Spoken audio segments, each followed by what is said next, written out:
والصلاة والسلام على سيدنا محمد وعلى آله وصحبه وسلم. bal maanta waxaan isugu nimid bal inaan soo noolayno aqoonsigaasigaan samayn jirnay caadada inoo ahaan jiray oo inaga kala go-ay muddadii covidka lagu jiray oo dee la isku iman kari waayey.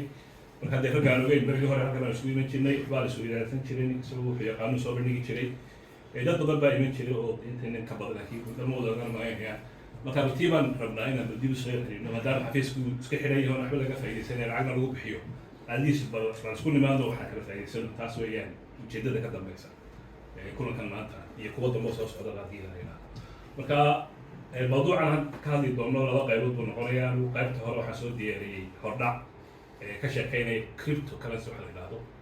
waxa uu yahay taariikhdiisu halkay ka bilaabantay, maxaa loo isticmaalaa, siduu kusoo bilowday, waxyaaba noocaas anigu xoogaa yaroo duldhaca ka bixin doona oo hordhaca oon dee faahfaahin badan lahayn. sida loo iibsado, sida dhaqaalo looga sameeyo, fatxiba waa aragnimo u leh oo aad iga cilmi badantaa oo dee muddo kusoo dhex jiray isagaana inooga sheekeyn doona qaybta labaad. marka labadaa qaybood buu hadalku ka kooban yahay marka hore.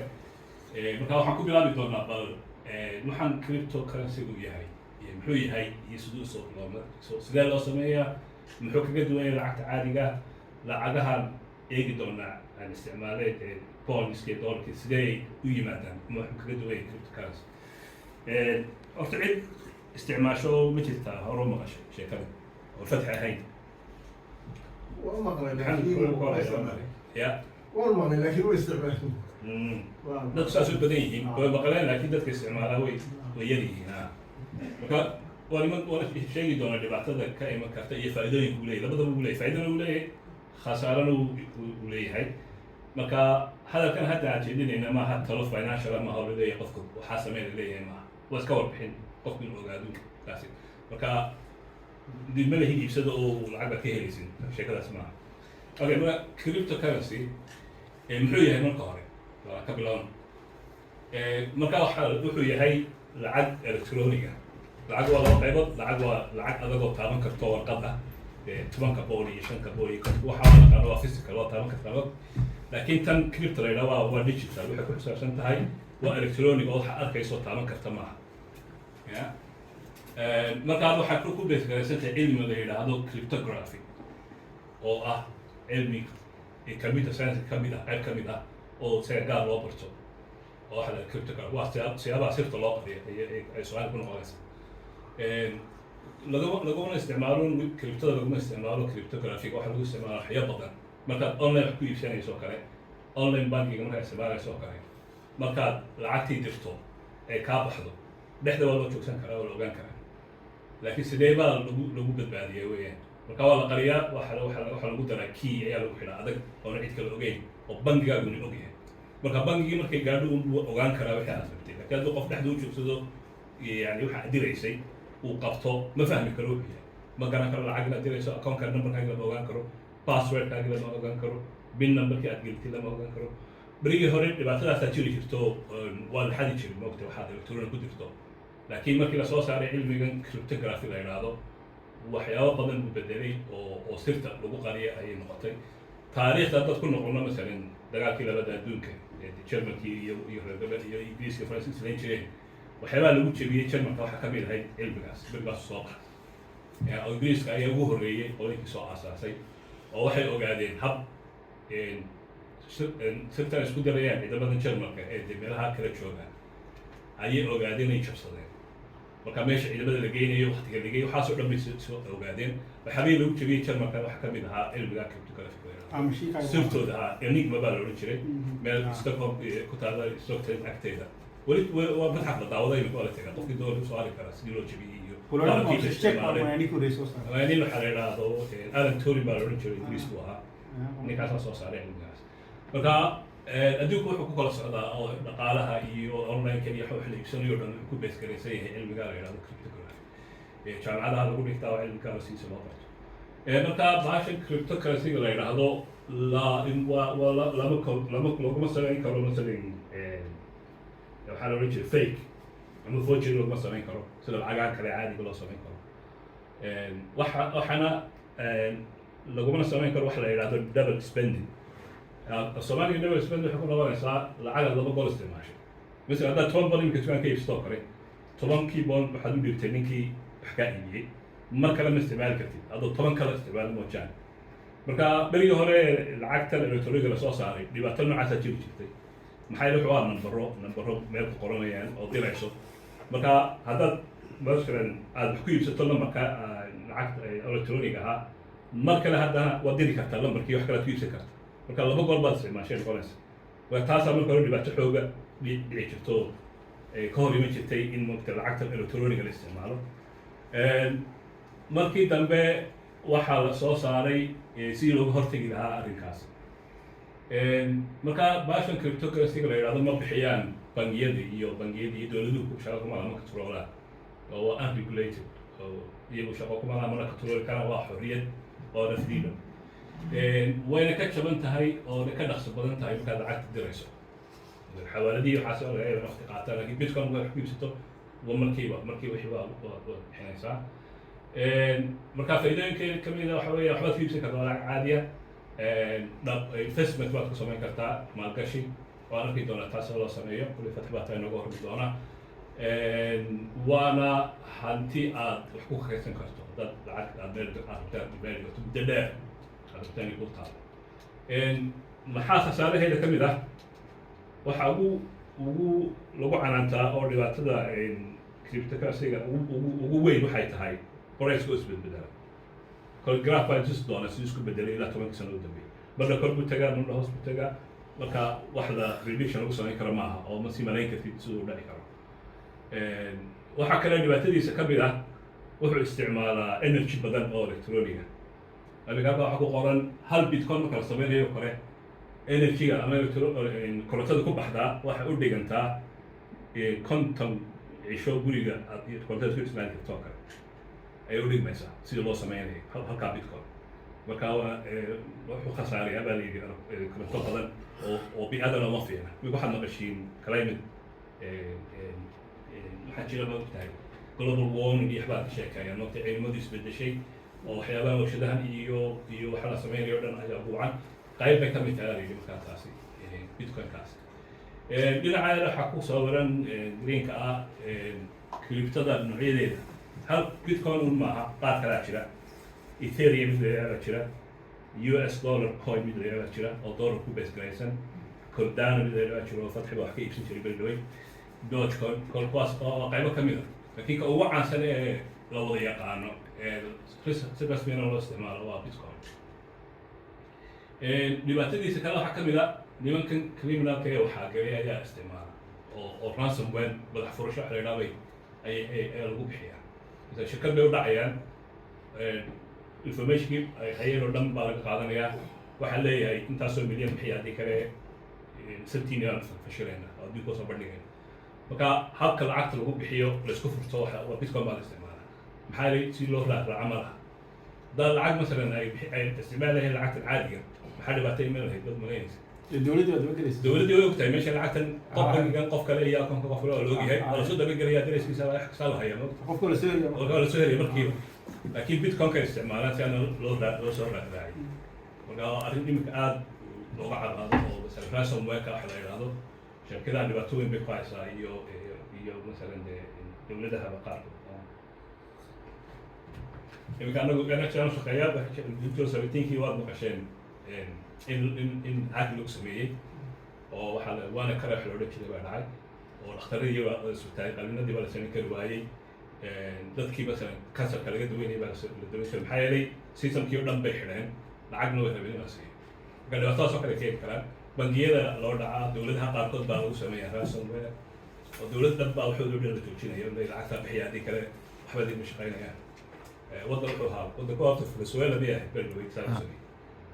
oo lacag badan malayn ka qaaday marka dhibaatadaasina way leedahay dhinacaas markaad eegto meelahan oo kale lagu sameeya waxaa la yidhaha mining baa jira farms beero laga soo foqo binkob lagu sameeyo marka qalabka noocaas oo kale ah ayaa laga dhaliyaa oo waxaa korontada badan isticmaalana waa kuwaas waxa weeyaan graphic card baa la yidhaha waxa weeyaan computerada waxayba qaybo ku jira oo ayaa kamid ah laakiin intaasoo kun oo meel isku xidhay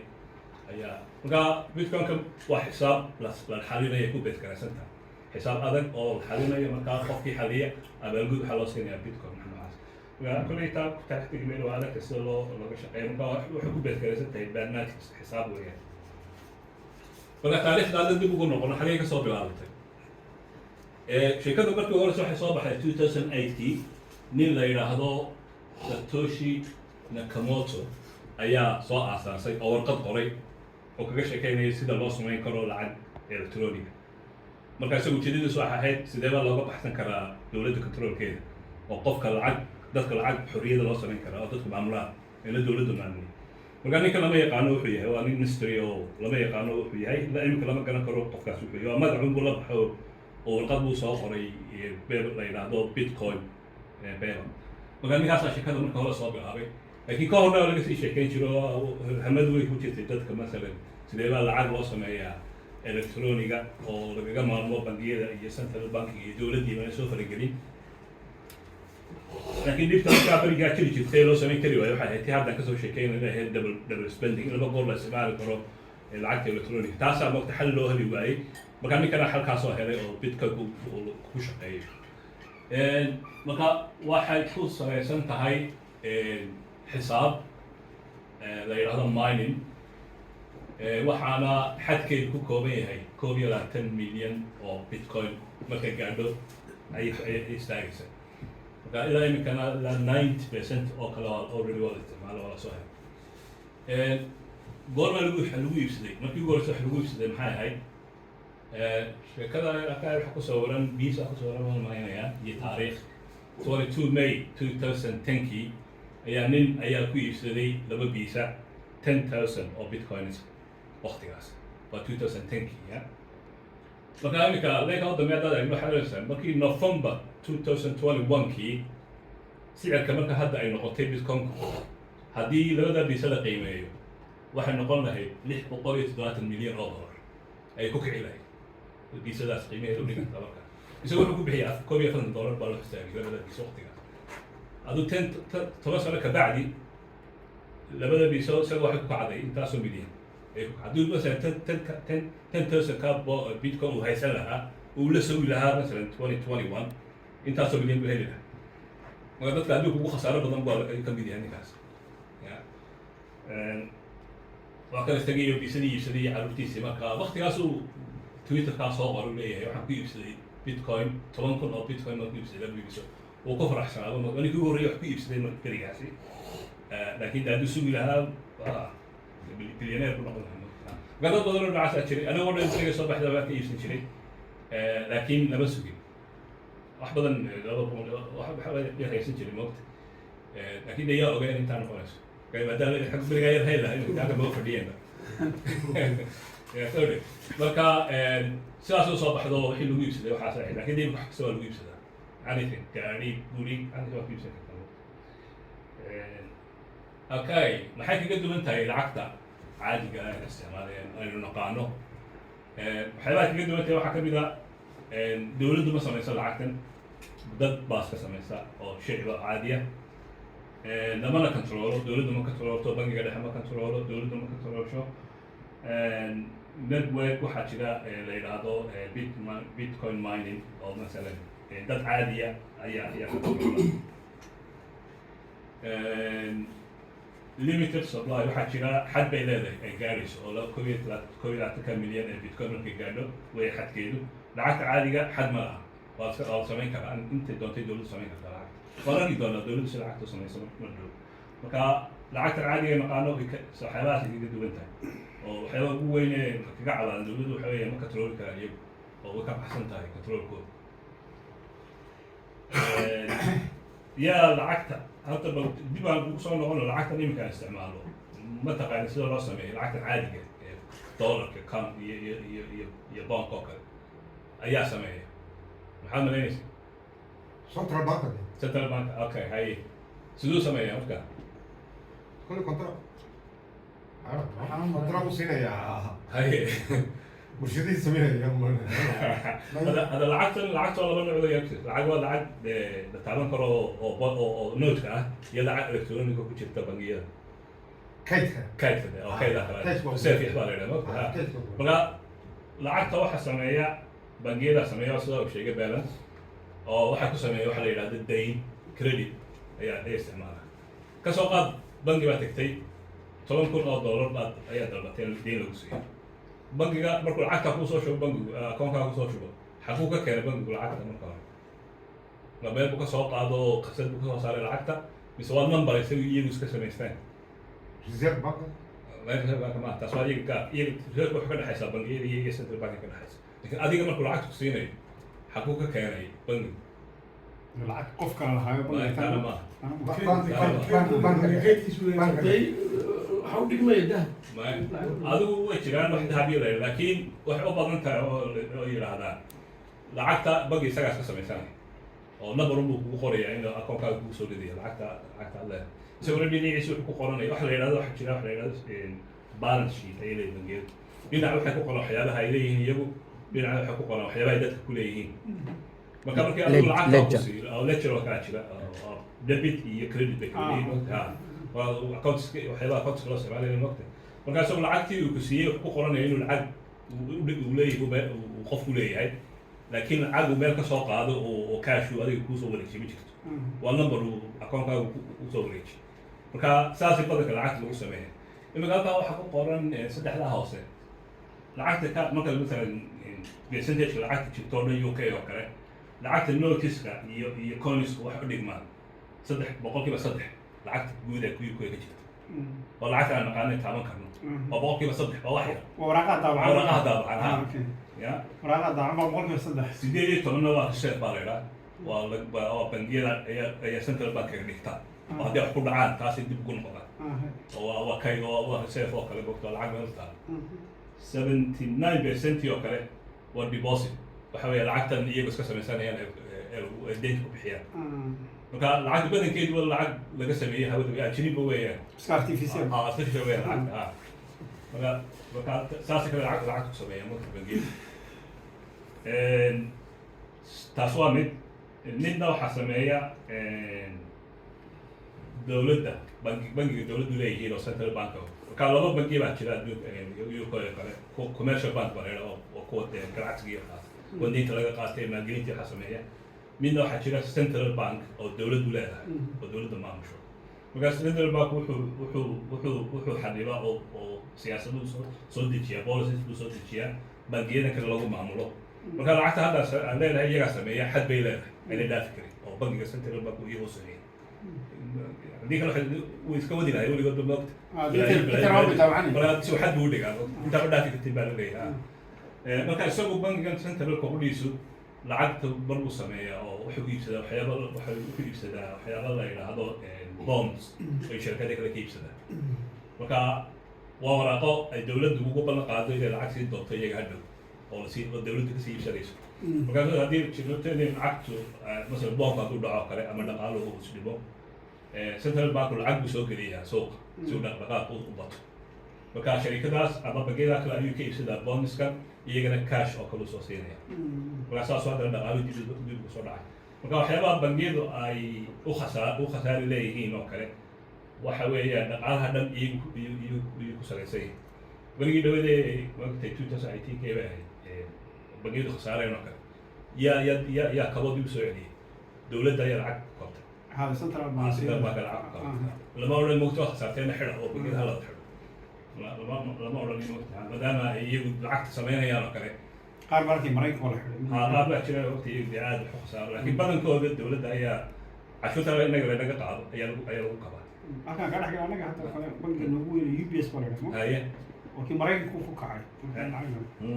marka dowladdu waxay haysay lacagtii kaydkee beyshiga ma garanaysa haye lacagtii dib u soo ayaa loogu siiyaa isagii baa dib loogu kariyaa 4,000 milyan bay dib u geliyeen waxay ma kici karo sababtoo bangiga waddanka dhaqaalihiisa xukuma ee commercialka marka loo dhaqay bangiyada lama taabto xataa hadday lacag ku ciyaaraan si kasta ay u galaan iyaga hadda dib baa loo qadaa حتى لما كان مدح ده لما شفتين كانوا ولا بقول كانوا دمي كريمنال ولا قبل كانوا مقتدي حتى كل عيارة مركزي لعكت ساسا قال الله سبيا مثلا هذا وحكى شيء كذي إنه سعر بيتكوين سو بدلو يمكن جراف كاسو كله وإلى 2010 إلى 2022 كي لايك أوستا لأن عاد بدك تكر كانوا واحد قيمة ياشي $100 $1,000 $10,000 ilaa la gaadho 700,000 miyaha ka soo marka haddaad imika 2010 ka bilowdo qiimihiisu waxay ahayd 9 cent wax noocaas ama wax ka yarba ay ku bilowday berigii hore 2010 muddo dheer dambe ah waa 10 sano meelahaas oo kale kor buu kolba u soconayay 2012 kiima wuxuu gaadhay ilaa iyo 1,238 meelahaas oo kale marka biigka yar ee kor u kacaya oo markay meeshiisa lagu gaadhay markuu hoos soo dhocdana waxay markuu dhacay marka sidaasuu kor loo kacay marna hoos u kacay مثلا 2014 oo haddaad eegto halkaa dhexda ku dhow xoog buu u dhacay oo ilaa wuxuu kusoo noqday wax ka yar 100 mega aad buu soo kacay dabadeedna kor buu haddana u kacay 2017 kor buu kacay 2019 kor buu soo kacay 20 buu hoos soo noqday 21 saas buu marna kor dhacay marna hoos kale waxyaabaha bedela iyo siduu isku bedelay iyo waxyaabaha keena dadka baa inooga sheekeyn doona oo isagu dhinaca aad ula socday lacagna geliyay waqti oo maalgelin ku sameeyey marka berigu ugu fiicnaa waxay ahayd 2021 June ama July wuxuu gaadhay halka bitcoin 68,000 oo dollar lacag badan marka ninkii masalan 2010kii haystay dhowr bitcoin hadduu la sugo 2021kii lacag badan bay noqonaysaa maogta boqol bitcoin qofkii haystoo kale milyaneer buu noqday dad badan noocaasa lacag xooga ka helay oo isaga iyagu iska haysto la sugay laakiin dadka badankooda waxay soo jireen maadaama hadduu horo kaco waad ku khasaariya iska iibi cid ugu tala gasho moogta ilaa iyo 10 sano haysatay ma jirto waa yar yihiin dadkaas marka dadkii laakiin saa sameeyey dee waa bilyaneerooyin laakiin hadda sanadka hadda ku jirno haddana dib uu soo dhaco adiga halka ugu dambeysa arkaya iminka ilaa 18,000 buu hadda socdaa oo ilaa muddadan u dambeysay 3 bilood u dambeysay meelahaas intaas uu ahaa marka waxyaabaa ugu dhibaatadiisa ugu badan waxa weeyaan sicirkiisu maaha reliable iskuma halayn karo qofkii lacag geliyana oo ugu talagala lacagtaas inay ka khasaarayso ugu talagala inuu ka faa'iidi karo marka waa long term baa isaga badanka loogu talagalay waa investmentiga la yidhahdo waqtiga dheer maaha waxaad markaana iibinaysaa dan iibsanaysa kale de gameka uu fatix ciyaarayo kale waa long term isaga wixiis saas oo kale wuu naga sheekeyn doonaa marka sicirkiisu saas ku bedbedelaa dad ku khasaaray oo badan way jiraan oo balaayiin baa lagu lumiyey dad lacag badan ka helay oo ku faa'iiday way jiraan marka kale aniga intay intaasi ku eg tahay waxaan ku wareejin doonaa اوكي ان شاء الله وفتحي عبد الله قوليد wuxuu naga warramay sida bitcoin crypto wuxuu ahaa iyo markii dambana aaladan bitcoin sidii loo sameeyey sida ku bilaabatay 2008 aniguna waxaan kasii qaadan doonaa halkaasi waxaan inoo gali doonaa sidee loo iibsadaa qofku hadduu doonayo inuu iibsado sidee loo iibsadaa marka waxaan sidaan u samayn doonaa hordhac yar suuqa iibsiga ayaan inii tilmaami tusaalena waani tusi oo account-kaygaan gali aan kaniga tusi doonaa sida loo iibsado iyo marka la iibsadana sidee u iibin kartaa oo lacag uga dhigan kartaa iyo markaana saasa xalaqada kusoo dhameynaynaa bacdeynina su-aalaha si cabdilla guuleed xalaqadiisii iyo aniga labadaas ku kadaraysa wixii de su-aalana markaasaan galaynaa wixii jawaabo aan karayno ingiriiska waxaa la yidhaahdaa cabdilla guuleed hadda ni taabsaday waa mamnuuca qofku hadduunan licen lahayn financial advice ma siin karo lacagtiina si aad u isticmaashiin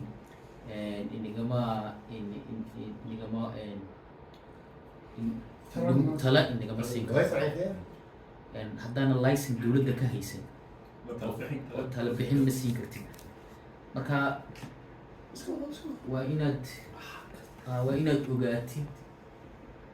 waxaan sameynayna waxa weyn waa aqoon iswadaagsi qofkii wax sameynaya ee lacagtiisa meeshuu geliyo waa tu isaga u gaara dowladduna sidaasay marka waxa lacagta laga hadlay inaa hordhacaa la sameeyo weyn aana ahayn dadka ma tusaaleynayno annagu naguma dhiirinayno bas waxaan tusaynaa un aqoon isweydaarsi bay naga tahay jidka lama ha hordhac halkee ka iibsan karaa amba halkee ka iibin karaa bitcoin-ka haddaan iibsado oo sidii cabdilla guuleed berigiis 2008 haddaan 10 bitcoin oo halkii bitcoin uu joogay 10 pence waxaan ku bixiyey markaasi hal pound baan ku bixiyey 10kii bitcoin 10kii bitcoin ee 2008 iibsaday halka point ii joogay maanta suuqii halkii bitcoin uu ka joogo 17,000 wax weyn 170,000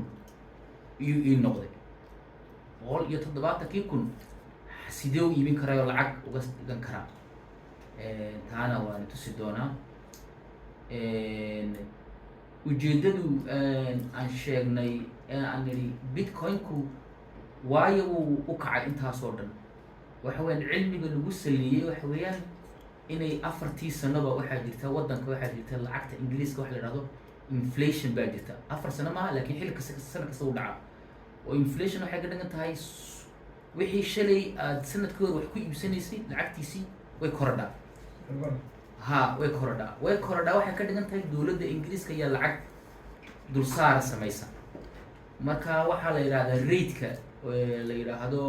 ay la isticmaalo imika wuxuu socdaa 6% marka 6% iyay ku dartaa lacag sanadkii hadda waqtiga la joogo marka la isku geegeeyo dadna waxay aaminsan way ka badan tahay 6% way ka badan tahay oo caanihii amba wixii ay ibsatay shalay maanta waa double ku dhow yahay marka waxay ka dhigan tahay lacagtii taaleen double-keed bay sameeyeenba oo dulsaar ay sameeyeen marka bitcoin iyagu sida ay dadkan mutacalimiintan sameeyey waa dulsaar marka 10kaagii dollar ee ku iibsanaysay ka soo qaadeen shay $10 ku iibsatay sanadkii hore maanta isla shayga haddaad tiraada iibso waxaa lagu oranayaa 120 bixi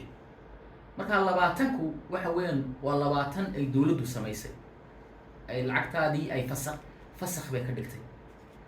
ma adko way jilcisay shaygii xalkiisu uu taagan yahay laakiin lacagtaadii 100 kuma goynayso waa 120 bixi marka laakiin bitcoin-ku waxa weeyaan isaga waxaa la sameeyey markii hore la bilaabayay 8 milyanbaba cotton bitcoin iyay inflation lagu samayn jiray sidii loo soo waday 4 sanaba waxaa laga dhigayay nus bay ka dhigaan oo iyagu kama dhigaane codeka waxa weeyaan codeka waxa la dhahdaa programka la sameeyey iyo automatically sanadka afaraad markuu gaadho wixii la kordhinay lacagta dulsaarka ee ay dul saaraysay systemka dul saarayay nus ka dhigaya cotton buu ka bilaabay 25 buu noqday haddana 4 sano ku xigtay 12 iyo bar buu noqday hadda wuxuu socdaa haba eegaba halkan iga sanadkan wuxuu socdo inii sheegi doona waxaan u maleeyaa uu ka yaryahay waa 3 buu socdaa 3 waxa weyn 3% iyo inflationka marka ma dowladdan baa ku daraysaa waa systemka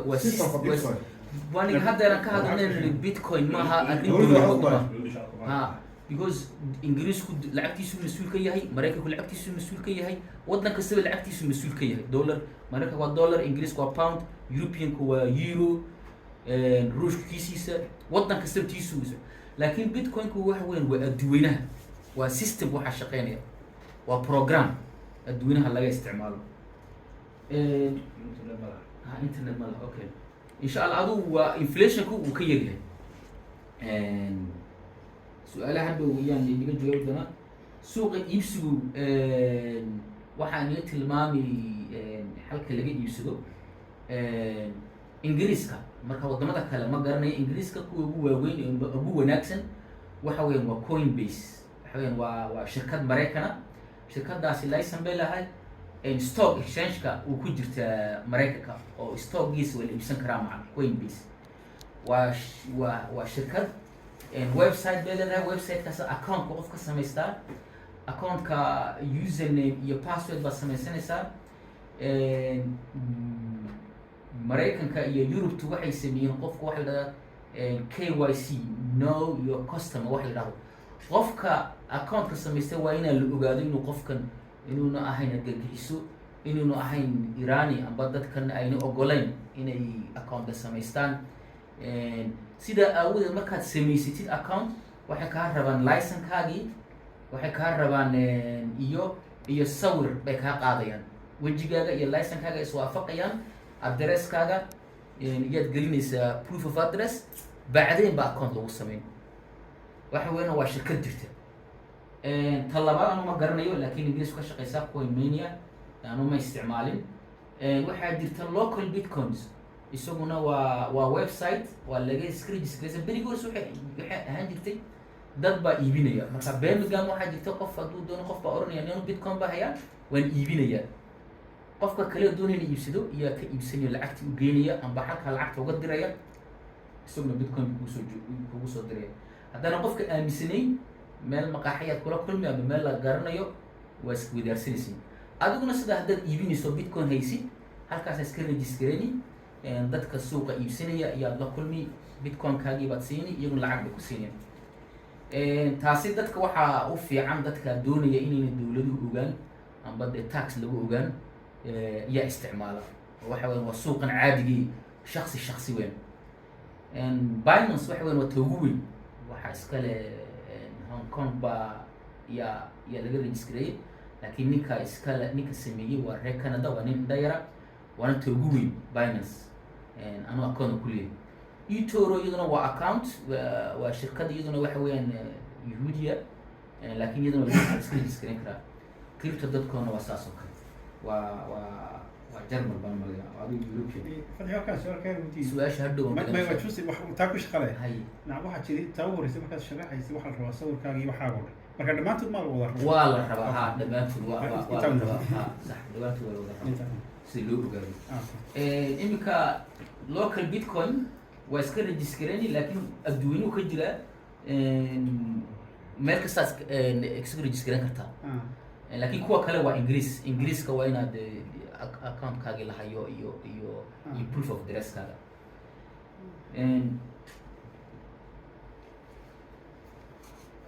insha Allah marka waxaan sameynaynaa tusaale anigu Coinbase-ka ayaan ku leeyahay account aan iniga tusi doona insha Allah billahi karim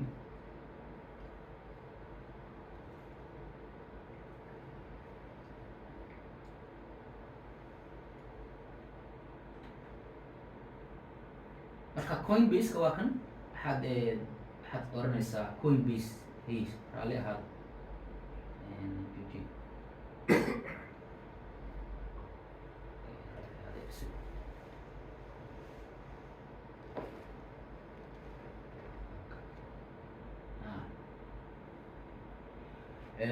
Coinbase marka website waxaad ku qoraysaan coinbase.com oo website caadi qofku hadduu doonayo inuu is-registereeyo halka buu sameynayaa marka sidaa hadda sheegnay qofku hadduu doonayo inuu Coinbase ingiriiska iska registereeyo horta Coinbase waxa weeyaan iyo Binance waa labada ugu waaweyn ay u badan tahay Coinbase weliba waxay ka registersan tahay Maraykanka dawlad ahaanna waa loo aqoonsan yahay waxay ka dhigan tahay lacagta aad ka iibsanaysid waa wax dee sugante maaha wax tuugnimo ama wax xitaa taxkana laga jari karto taxna laga jari karo la ogaanay dawladdu ay ogtahay marka qofka is registeranaya halka create an account ku sameeyay magacii iyo wixii halkan buu ka wadwadi doonaa laakiin anu account baan leeyahay sign in baan galay emailkayga weydiin passwordkayga weydiin doonaa caadi ahaan hadduu account computerka ka galo wixii weydiini wax la yidhaahdo wixii weydiini security oo mobilkaygu jira waxa weeyaan qofkii waxa weyn lama jabsan kara accountkiisa hadduu soo adag tahay qofkii hadduu password kuna hadii username password lagu gali karo wuxuu sameynayaa waa la jabsan karaa because qofka passwordka uu ogaan karaa laakiin xabadda saddexaad waxa weyn dadka waxaa loo soo diraa kolkolaba text baa loo soo diraa textkana haddaa mobilekaaga la helo waa la gali karaa laakiin app baan haysanaa oo isagu mirarkiiba sameeya code kaasaan ku galna hadduu computer cusub galo because computerka horaan uga galay toos username password kan bay wadiinaya waxayna tusayaa qofkii markuu iibsanayo wuxuu oranayaa buy marka waxaad iibsanaysid hadduu bitcoin yahay imika sidaan nidhi qofka hadduu yihahdo 1 bitcoin ma goyn karno waa 17,000 ma hayna 17,000 laakiin waxaad doonaysid oo 20 gini amba 30 gini oo bitcoin aad doonay iibsado waxaa iibsanaysaa lacag u dhigmata may 30 pound 30 pound lacag u dhigmata bitcoin markaa wuxuu noqonayaa 0.0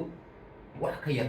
oo bitcoin oo jajab yaad iibsani hadda halkii baa la qaybiyey soo maha halkii bitcoin lixiyo waa 17,000 laakiin haddaa 17,000 hadday halkii tahay 30 pound waxa u dhigmata waa wax yar ka yar oo qofkii iibsan karo ingiriiska maanta wuxuu ka joogaa 13,000 oo waxa weeyaan pound dollar ahaan wuxuu ka joogaa dollar haddana tuso intuu ka joogo dollar ahaan wuxuu ka joogaa 16,582 ayuu ka jooga dollar ahaan pound ahaanna wuxuu ka joogaa wakaasi 13,000 okay hadduu qofkii iibinayo iminkaan waxaan haystaa banaskayga waa kan accountka ma isticmaalo oo lacagteeda aan isticmaalo binance ku jirtaa laakiin kan bil hore isticmaali jiray waana tusi markaa anu imika waxa igu jirtaa 8 oo lacaga oo ethereum 17 pound oo ingiriisa marka haddaan doonayo ethereum maxay tahay bitcoin maanta ka hadlaynin waxa weeyaan bitcoinku waa kii ugu horreeyay la sameeyey waa ka ugu muhiimsan waa ka dadku ay doonayaan hadday doonayaan maal gashadaan ay ku kalsoonaan karaan inuu wax sugan yahay waa bitcoin waxaa ku xiga number 2ga ethereum waxaa la sameeyey isaga 2013 halka laga sameeyey bitcoin 2008 dhalinyarbaas inay dhalinyaro iyo kooxo kale sameeyey ujeedaduna waxay ahayd waxyaabo badan oo bitcoinku uu sameyn karin iyo ethereum ku sameeya oo waxay tahay program waxaa la yidhahda contract waxaan doonayaa inaan adigoo kale iyo wax kaa iibsanaya ma doonayo inaan bitcoinkii toos kuu siiyo waxaan doonayaa inaad markaa wixii aad iga iibinaysa isoo gaadho inay adigna lacagta automatical kusoo dhacdo marka contract baa la kala saxeexayaa contractkaas wuxuu sameynayaa qofkan marka ay soo gaadho iyo programku automatically fasaxaya lacagtii qofka kalena helaya marka waxa weeyaan ethereum waxay leedahay wax la yidhahdo contract way ka lacag yar tahay oo 1,200 bay xabadii imika joogtaa isagana jajabku ku bilaabay marka ujeedada anu ethereum meesha ugu jira haddaan doono ethereumkaasi inaan u bedilo dollar pound haddaan u bedilo isagaan taabanayaa waxaan sameynay sidee loo iibsadaa sidee haddaad haysatinna cash loo bedilaya iminka marka accountkayga marka eego waxaan haystaa assetkayga marka halkaa taabsado assetkayga waxaan haystaa lacag u dhigmata 8 gini oo ethereum coinbase waxay haysaa 17 gini iyo haysaa oo lacag ahaana marka ethereum-kan iyad u bedili pound baad u bedili marka hadda accountkayga marka inaan kusoo shubto doonayo bank accountkayga isagaan taabsani britishka taabsanay toddobiyo toban ka badan dambe eeg haddaan ihahdo 20 iguma jirto lacag iyo waramati toddobiyo toban markaan geliyo waxaan oranay continue waka account-kayga isoo saari waka waa account-kayga taabani continue toddobiyo tobanka gel account kusoo dhici okay qofku hadduu doonayo inuu iibsado bitcoin siduu ku iibsani account-kan buu galay wuxuu oranay xalkiiba ku noqoni British pound lianu ingiriiskan joogay kaasaa taabani waxaa oranay add cash waxaan doonay lacagna kusoo diro 100 geni baan doonaa ku diro no add cash wana taabsado add cash baan taabsani wuxuu oranay add cash markaan taabsado wuxuu oranay sidee doonaysaa inaad ku isticmaasho ma bank transfer bankkaaga transferaysa mise waxaad sameynay account-kaaga gelin laakiin haddaan taabsado waxaan diri account-kaasaan u diri intaan bankayga galo ayaan diri lacagta waxaan u diri account-kaasi waxaan ku qoray magacayga oo reference account-kaasoo diri waxaa le bahalkii Coinbase markay ku dhacdo automatically lacagta halkan bay ugu soo dhici markaasi British pound halkan bay ugu soo dhici lacagtii oo 100 geniya account diro credit card oo waad ku iibsan kartaa dad mise aad cash da tiraadi credit card 100 geni harani bangiga waa ka soo saaray bangiyadaas ama Lloyds baan leeyahay Lloyds baan taabsani continue secure continue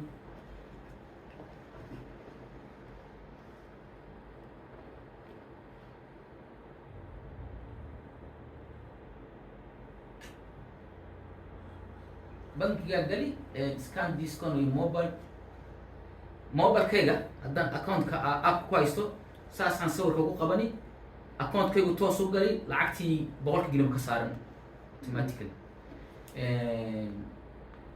okay waxaana tusi lacagu shay isku bedelin ilaa anigu account-ka markaan furtay waxaan tusi doonaa account markaan furtay badanka ma isticmaalo laakiin kan waxaan bilaabay xalaqadii tan ka horreysay waxay ahayd 4 sano horteed marka waxaa ini tusi sidii wax isku bedelan imika waxaan tusi hadii ilaahay noo reeyahay bitcoin markaasa bitcoin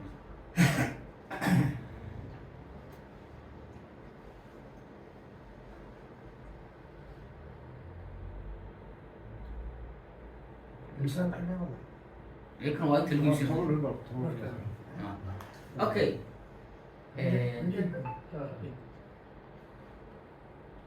tan baa fiican yar dhegeysta waladkan waxaad arkaysiin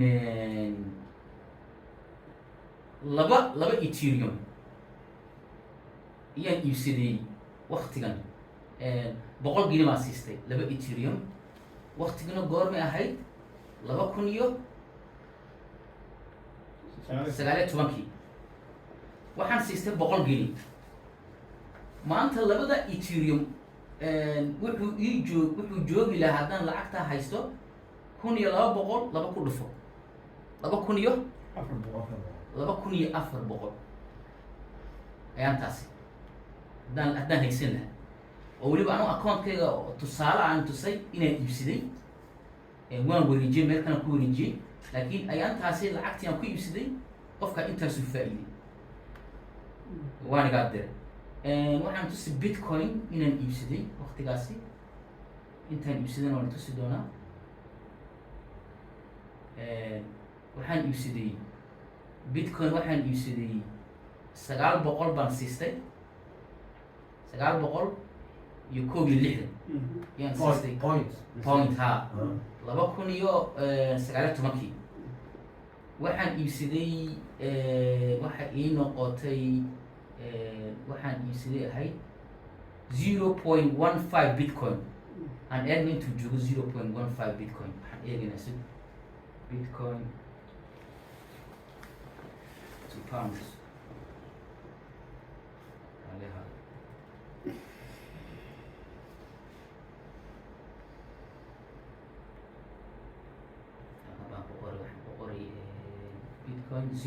maxay ahayd 15. 157 157 wuxuu maanta joogaa 2,000 boqol iyo konton. boqol iyo konton aniguna waxaan ku iibsaday waqtigaasi 900 iyo 61 marka ugu badnaa lacag wuxuu ahaa 2021kii wuxuu ahaan lahaa daxalka ma ii karo afar meelahaas may double maahi wuxuu ka badan yahay 3 goor ku dhufo 6 kun 6 kun haddaan dhigi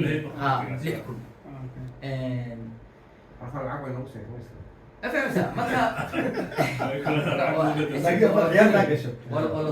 waa sidaas ciyaar dhegeysta okay waxaan ba kusoo gabagabeynayaa kelmadan laleeyahay business opportunities are like buses there is always another one coming waxay ka dhigan tahay fursaduhu waa sida basaska mardada ku dhaafo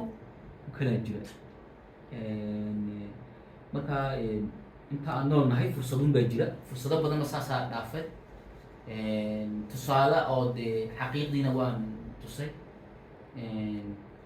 marka waad ku mahadsantihiin insha allah wixii su-aale ahna iminkaan galaynaa cabdilla guuyada aniga waan ka jawaabi doona insha allah